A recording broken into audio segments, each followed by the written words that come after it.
As the customer data has been modeled by the SVM algorithm, when doing supervised modeling, it is appropriate to analyze the results and understand how well the algorithm is working.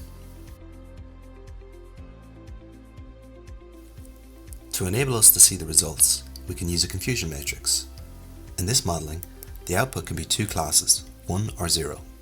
With this combination of results, we're able to produce a table with 4 different combinations of predicted and actual values.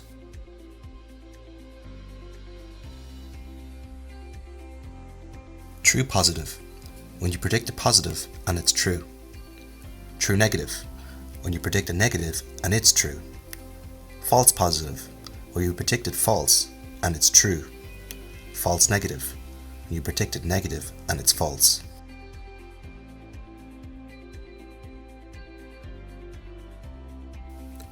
In this example, the true positive value is 77, while the true negative value is 801.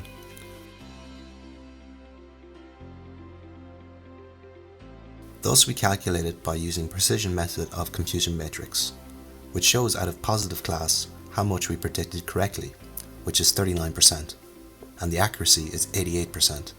Thus, our model defines whether the credit card will be given or not. Once the model is evaluated and the results are satisfactory, we can use this model on a test dataset. For that, we will be first creating a data flow.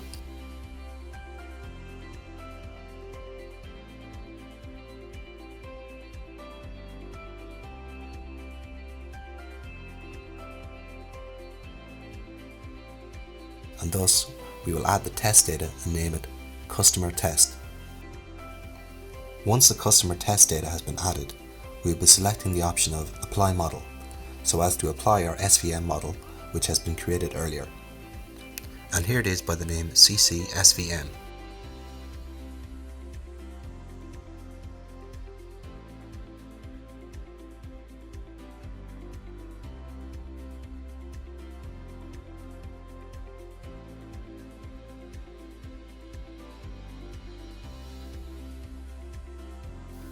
And then we will have to save this data flow so as to execute it.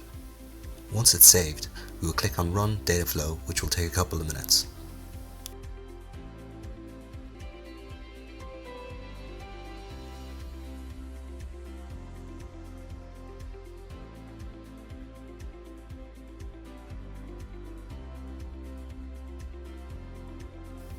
As we can see, there is a column Predicted Value, which has been generated by the data flow, which is now showing us the prediction levels, whether the credit card will be approved or not.